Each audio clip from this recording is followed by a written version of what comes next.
AI in the industry. And I shared a post. It was like someone's tweet, and they basically said, is AI, are you going to be redundant because of AI? And it was about all these different industries that are being affected by how AI is coming on, how robots are taking over. Because did you hear in Texas, the first McDonald's, like manless McDonald's, has launched in Texas? There's nobody in there apart from robots. Are you shitting me? No. So you order, goes out in the back, the kitchen, does it all itself, and then it comes through to you ready. I don't know whether I like that or not. Well, no. I mean, I don't like that. But what this thing is, I don't think our industry is going to be taken over by AI. I can't see people trusting that they put their head in something and something is created. I think, do you know what I mean? I think the personal touch, the relationship that we have with a hairdresser is definitely AI retardant, I suppose. Yes. Yeah. Resistant. Yeah. Yeah. I think you've got a point. I do use AI for my YouTube, as you know, like I use ChatGPT to write stuff, or if I'm struggling with something, I'll ask ChatGPT and it'll give me a new idea, or I think you'll be careful what it does for you. And I think you've got to still have an input and not just rely on that just to write it all out for you. I still want to rewrite, change bits, but I get a lot of inspiration from it. If I want to know a certain topic, I'll ask ChatGPT, and it'll give me more of the information than in a way that I like to read it rather than Google. Yeah. Does that make sense? So I like that. Do you use it at all? Oh, mate, every day. I'm on ChatGPT every single day because I am asking it. It can't predict trends because it's a few years behind. But 2021 was this most up-to-date thing, but it's learning all the time now, isn't it? Well, it is, and it's funny. Like I was writing my bio. What was I writing for? I asked it to write a bio on Paul Watts, the hairdresser educator, does YouTube, and stuff like that. And it basically just wrote me a whole description about me. I haven't tried that yet. No, that sounds really good. So the thing is, as well, did I introduce you to that? Nah, we both spoke about it on the same day. Oh, really? Yeah, I was flying somewhere, and I was at the airport, and we were talking. Right. Yeah, and you said, "Oh, Lisa's using something similar to that," and I was like, "Mate, it is unreal." Because have you signed up to the new Google Bard? Have you already? Yeah. I think you sent me the link for that. I'm signed up and waiting for it as well now. Yeah, we were in the taxi when we did that. Yeah, you've got a Google phone as well, haven't you? Yeah. So I've got an iPhone, so I didn't get the notification, but you've got it. But I've sneaked on the back of yours. Yeah. On your link. That's been good. But yeah, so again, I don't think there aren't actually robot things that do certain things, some certain hair things now, treatments and shampooing and those type of things. And I think they're really good in a kind of that type of salon environment. But somebody's got to be there to check on it. Well, and I think and humans like contact, don't they? Like with one another. Most people like to have contact with another human being. So and I think it's what I think one of the things that we learned in lockdown, and one of the things we missed most was contact with other humans, wasn't it? Yeah. And there was a lot of mental health issues around that. In particular, hairdressers. Yeah. I mean, when we said we were going to open again, I mean, the phones were just red hot, weren't they? Everybody wanted to get in. They all wanted to be the first. They all wanted to be, and that wasn't just because their hair was bad, but they were craving to sit down and have time to be with another human being. I think. Yeah. I think that was the kind of key. That's what was happening then. I think, and I really believe that was something that people really missed out on, was the human contact thing. So I think in our industry, I do think a certain amount of AI will come in. I think there are a lot of things will be digitized. I mean, we have already. If you look at it, I mean, we've had 2 robots working on our colours and hair setting for a number of years now, climber zones and hood dryers. But then we've now got online booking systems, which is it. We've got automated text, automated emails. Yeah. I just can't see it transferring into Uh, like the whole McDonald's thing. I can't see. I get it, but what I think what will happen, I think, is AI will come in as far as analytics is concerned, and I Yeah, think yeah, it will take a section of somebody's hair, analyze it, it'll give you feedback right away for how yeah, it should be treated, whether it should be, what volume of peroxide, or whether you permanent, how long perm, what to strength solution, or yeah, what conditions in, what's the best product for that you have available. I think yeah. some brand is going to come out with something like that. Well, I mean, Schwarzkopf have got something similar, haven't they? But it's for scalp.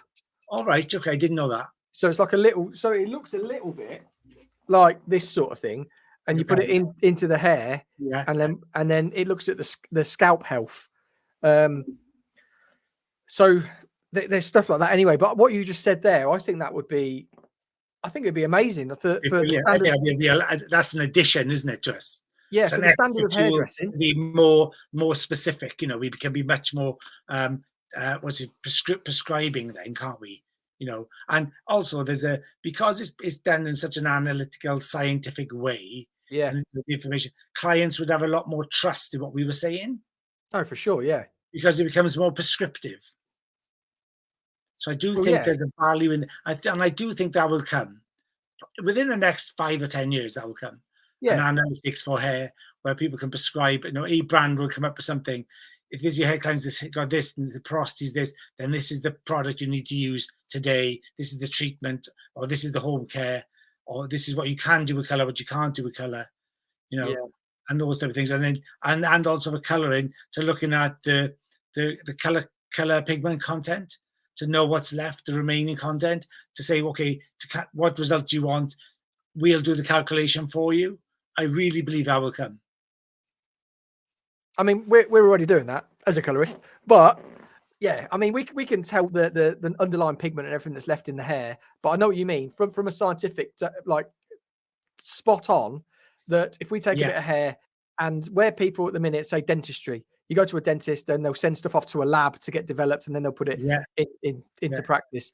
I think stuff like that will happen, but I think, talking like what you were just saying, that's something that I'm obsessed about, is underlying pigments. And this was the color communicator thing, yeah, how I become obsessed about that whole aspect of hair health and everything. I think what it will do is it will raise the level of the industry. That's what I think will happen. yeah. My brother-in-law, my sister-in-law are both dentists, Yeah. and they both high-end dentists. They do a lot of like cosmetics stuff.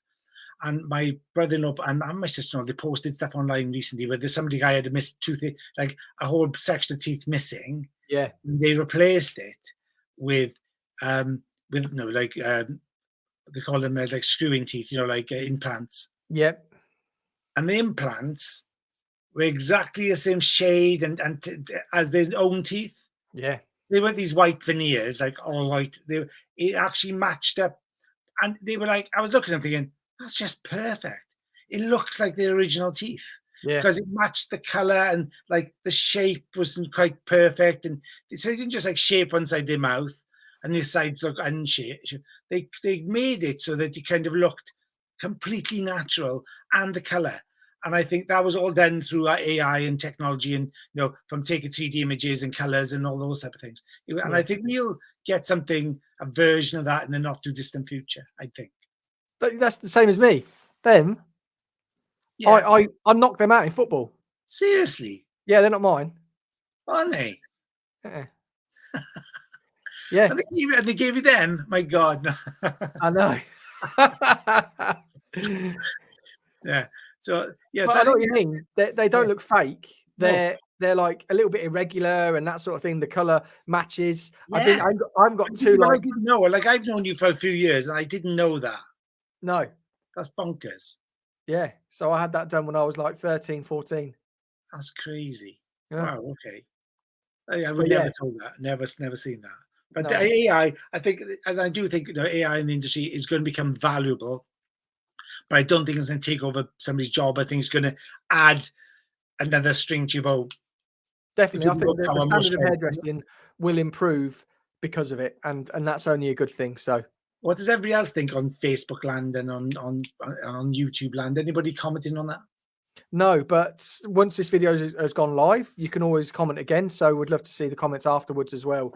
Just have Yeah, a little bit of a discussion.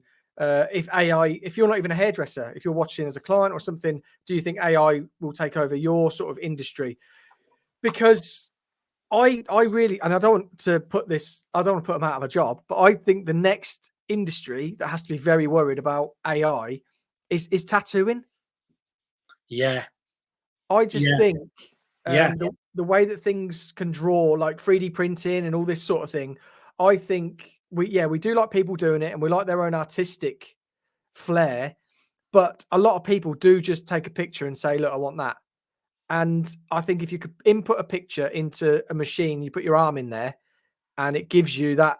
I I've been saying that for years. I thought robots would take the tattoo industry away, or at least they'd take like 70% of it. There'd still be like 30% of these unreal freehand artists that just do it. But for the everyday person that goes to like Skegness and has a tattoo, I think AI will definitely do something in that industry.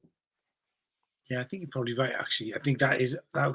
Yeah, I think that is. I think you. I still think you need somebody to program it and put it right and put it in the spot that it needs to be, and they can test it. But I think, I don't know. I just think you got a picture, you've got a scanner, you scan it, put your arm in, it'll have these things that close your arm's in there, and it just does it.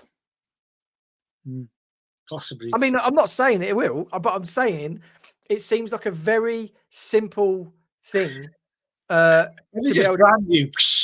Yeah, yeah, just branding, yeah. But yeah, no, I'm not saying tattooing is easy. Like I can't draw, and I can't imagine drawing on skin with a needle.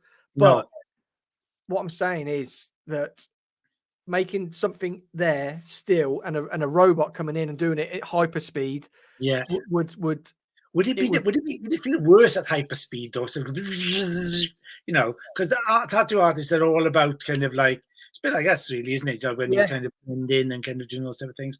They take pride in that. I mean, I they wonder. do, yeah. And I'm not trying to belittle what they do at all. I'm just Yeah, saying that if somebody wants a gingerbread man on their arm, a yeah, machine will be able to do that.